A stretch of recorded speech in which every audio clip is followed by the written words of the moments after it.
Welcome to the Accounting Technology Fireside Chat Podcast. Now, sit back and enjoy while Nick and Trevor help you use your technology to make money and delight your clients.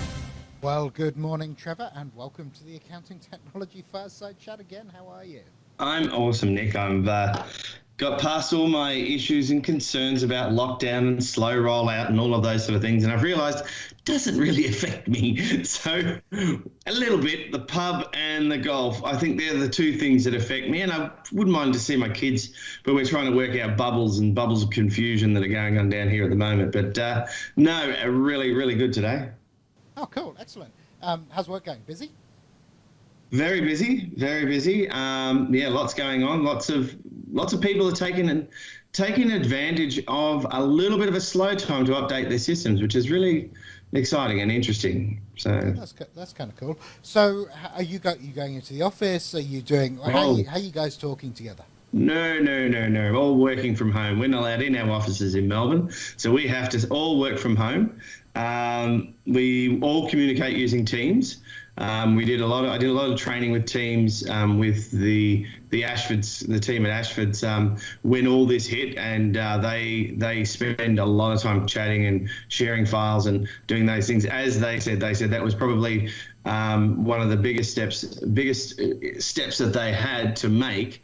But when they saw the power of Teams and what they got, I would say they would see increased productivity. Okay, cool. So, I constantly have arguments about, do I use Google Hangouts or Google Meet? Do I use Teams? Do I use Zoom? Yeah, there's a million different things out there. Do I use WebEx? Do I use GoToMeeting? Do I use, Facebook now have a live meeting solution? There's an old traditional Skype. There's a million things. Why don't we talk about that today? I think that'd be fantastic because I have, I'm a little bit Teams-centric. Because I like the idea of everything being in the one place, recording it, all of that, everything's on the one place and you get used to it. Zoom, you get people, they use the free account and it cuts out after a certain amount of time. WebEx, you've got to constantly be downloading applications to your PC and all of these sort of things. So I just like the flexibility, functionality, and the ease of use of Teams.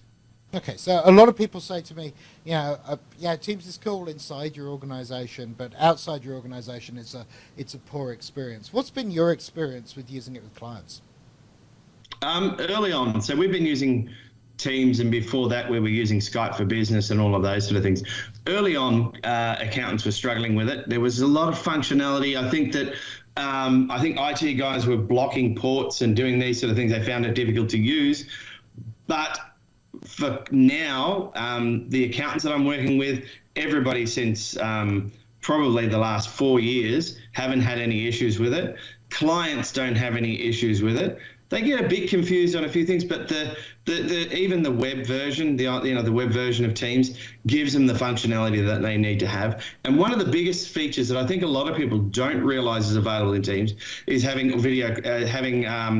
conferencing turned on so that people can dial in if they don't have audio on their headset, which I think is a major feature that a lot of people don't use.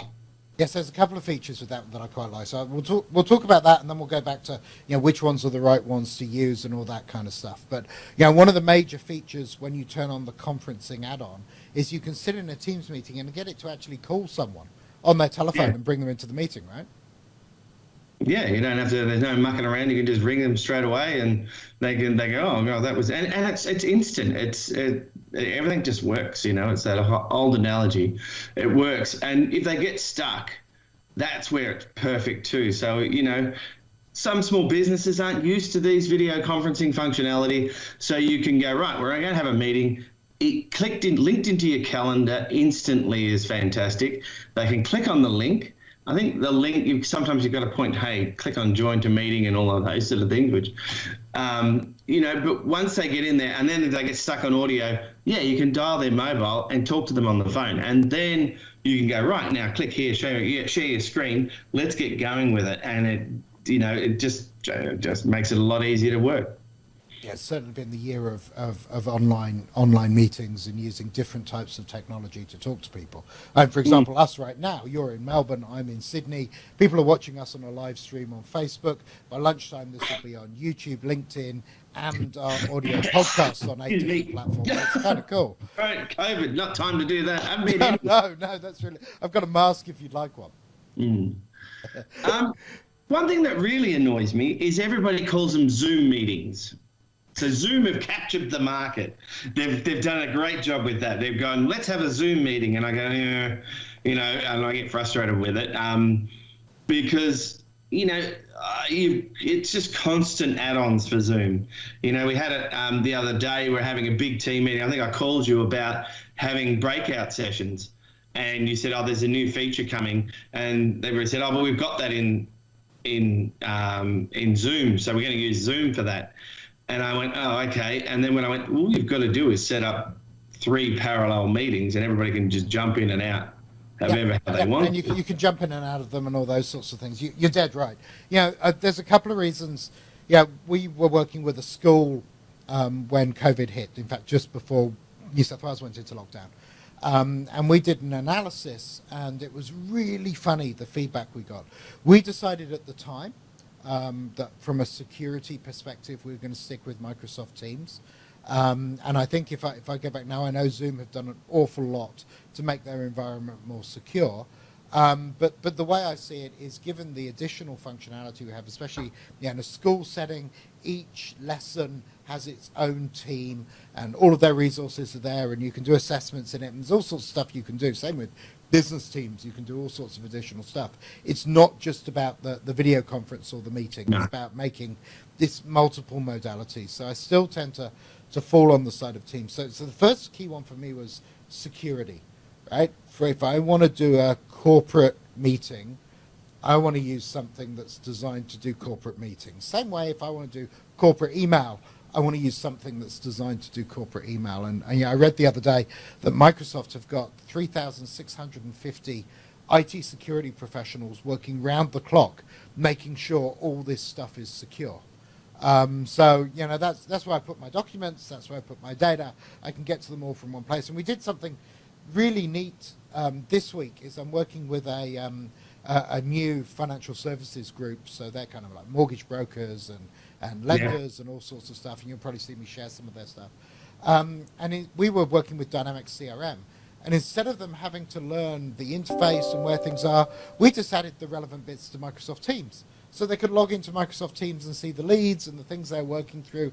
And it just was all in one place. It's really getting to be a super powerful platform. And I think, the video conferencing bit, and we're using it right now, but it's just a small part of what is a far richer platform, right?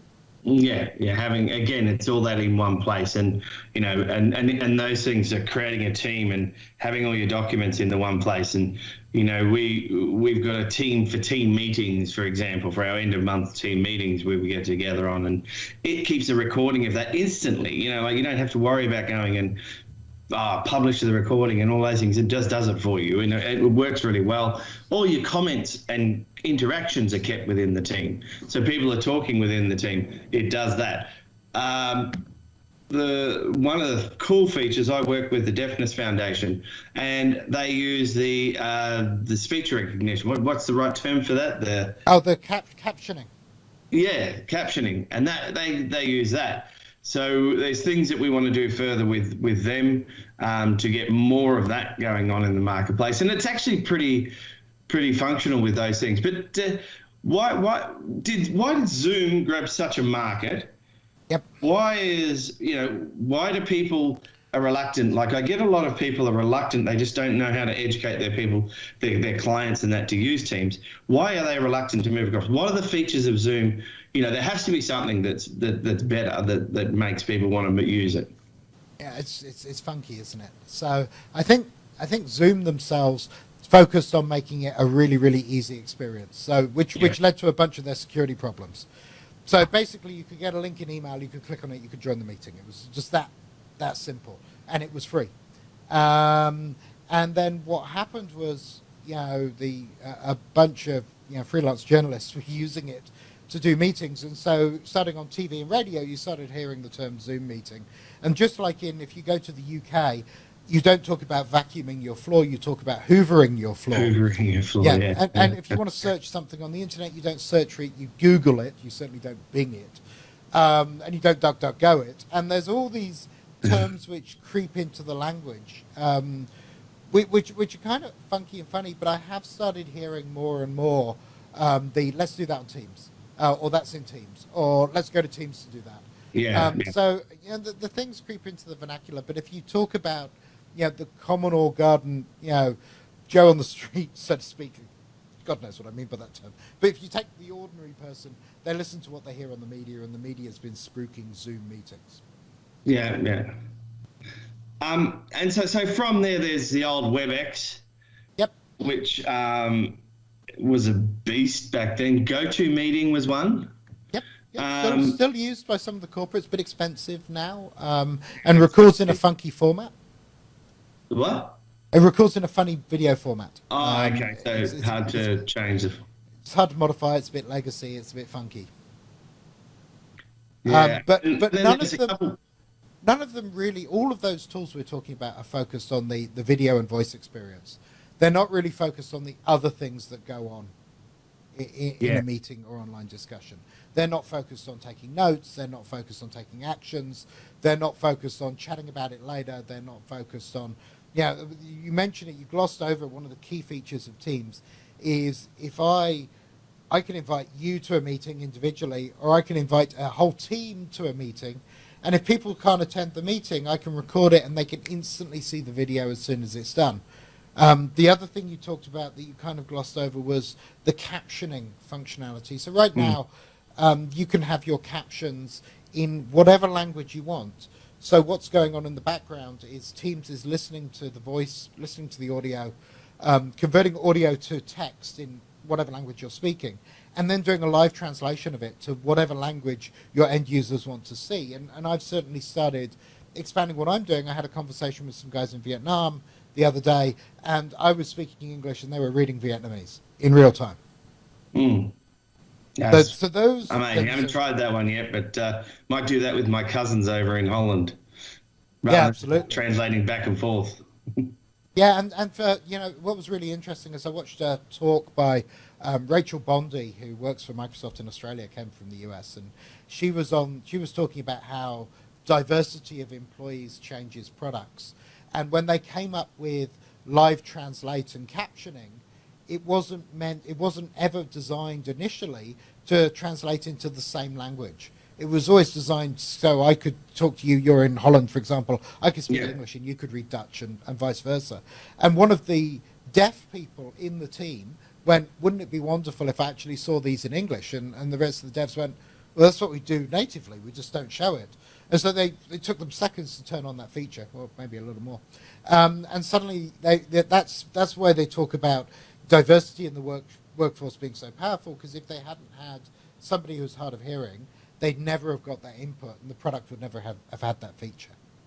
No, that's because I'm involved with the Deafness Foundation, I find that that's enlightening that that's available, and we've had a couple of board meetings where I've shown them that, and they've had some board meetings, and they've obviously got members of the board who are deaf, and by the captioning they can get involved and they can be a part of it, which is really good. Yeah, I think that's super powerful. I normally have that turned on most of the time anyway. What I like about it is that doesn't just exist in Teams, that exists in PowerPoint, and there's some new features in Office 365 where it will actually create a live transcript of a Teams meeting into a Word document, and all sorts of neat stuff like that. So as this kind of comes together, where's that feature? Sorry, I haven't seen. Someone asked me about that the other day. Yeah, so if you go into Word and go to the dictate option, it actually allows you to upload a video or audio file, and it will translate that entire file into a transcript. Oh, perfect. Okay. That's something someone just asked me for that the other day, so I can go follow that out. Learned something new. Fantastic. But that's the whole point of the accounting technology fireside chat, right?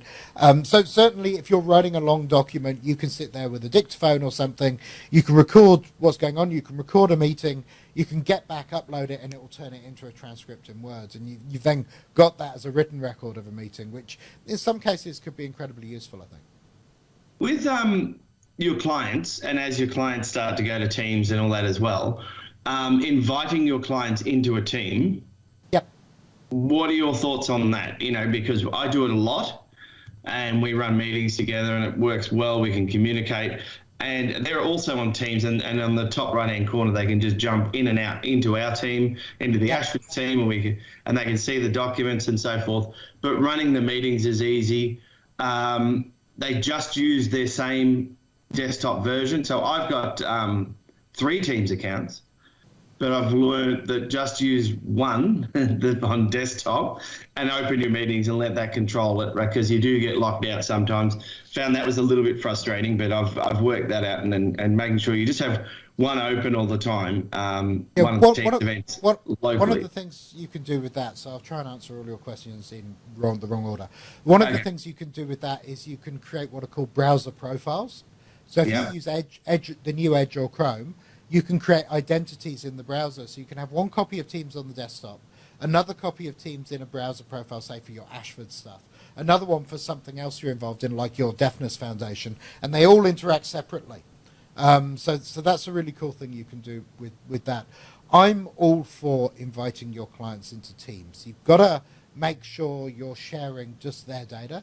So I'm kind of getting to the point now where we're starting to think about maybe we create a team per client or per client group, and then have channels for the individual entities underneath them, and actually invite your clients in, so you don't have to think about, do I go and buy a quote-unquote portal for my clients? You can do all of that through Teams, and because that integrates with SharePoint for document management, you can attach your document management libraries or folders in there, and the clients can actually see their documents that you've got and interact with them and upload things. And then you can add tasks and planner and all sorts of neat stuff. Plus, every meeting you ever have can not only sit there, but can also be recorded, so both of you have a record of that conversation.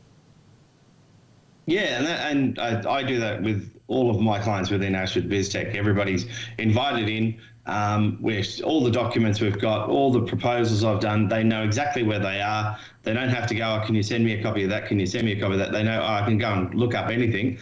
I think it takes a bit of, you're worried sometimes that they're going to see something that communication, in internal communication, that shouldn't be there. But I'm so open and transparent with my clients anyway. It doesn't worry me. It's, if there's anything that I don't want them to see, that will be in another team. Yeah, so you've got to educate your staff, right? Your team needs to know that there are certain teams which will be public, and you can color code them and you can do all sorts of things, but you need to let them know these teams have external people and these teams have internal people, because things like Teams do give your team, your staff, the opportunity to vent when they're frustrated or something's happened, and you certainly don't want that going back to the client. Certainly those internal conversations should stay internal for good relations with your clients sometimes. And the meetings, like during these times, for me, where I'm doing a lot of training, I do a lot of project management, and I'm finding for me Teams, like setting up my recurring meetings in my calendar. Everybody uses Office 365, and if they don't, they use Google, but most businesses using Office 365.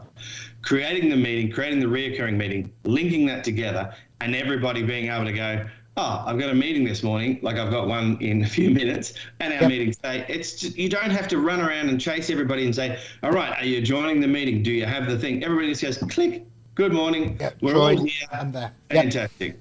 I think that feature for me has been absolutely like business saving, I would say, because during these times we can't go anywhere, and I'm running meetings every morning, chase up follow-up meetings. How are we going? I think I said to you, I did one of the best implementations of Xero last month, and we in the first 2 weeks was training. Then we went into troubleshooting, and now we're down to 2 meetings a week, where we're just hey, how are we? Good. Any issues? No. See you later. And it Wow, just is, that's awesome. everybody jumps on, and it's, they're sitting there where we had yesterday ran for 15 minutes, and it was more talked about our beloved industrial leader in and our roadmap. So We're so not everybody's going. We're speaking so out about not that. going there again this week. But that's the key thing. If you think about it properly, you're doing that kind of engagement. You set up a team. Because everyone's doing meetings online now, right? We're not meeting physically. You can record every meeting you have. So if they have a new staff member, they can go to the team and just run through the training videos. If somebody's forgotten something, they can go back to a training video and have a look. Not only are you creating a kind of record of what you've done, you're creating some really cool library of content that 6 months ago, we'd never have created. No. But you do need to create the meeting in the right place using the team, those sort of things, so that recording automatically happens and so forth. So, but it just takes a couple of steps. The features and the functionality is just endless. But you're right. And I think the point that you said is, don't just think of it as a video conferencing tool. Think of it as an entire feature that has expanded. And its development over the last 12 to 18 months has been phenomenal. Yeah, so I think of you, if we look at all of them, I think everything's a pretty good video conferencing tool, right? Everybody kind of does that. That problem's a solved problem. It's not new. But to add that with all the other features like the recording, like the calendar invites, like the other things you can add, like the commenting, like allowing your external clients to see that, I think that really is what sets it ahead of almost everything else. Cool. Well, I've got 2 minutes to make my next team's meeting, so cool. we Trevor, better wind up. Once again, thank you so much. That's been a really cool Fireside chat.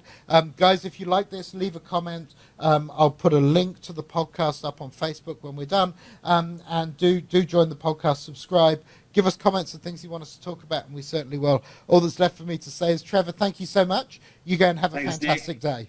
Stay All safe, right. everyone. See you later. Bye-bye. Bye.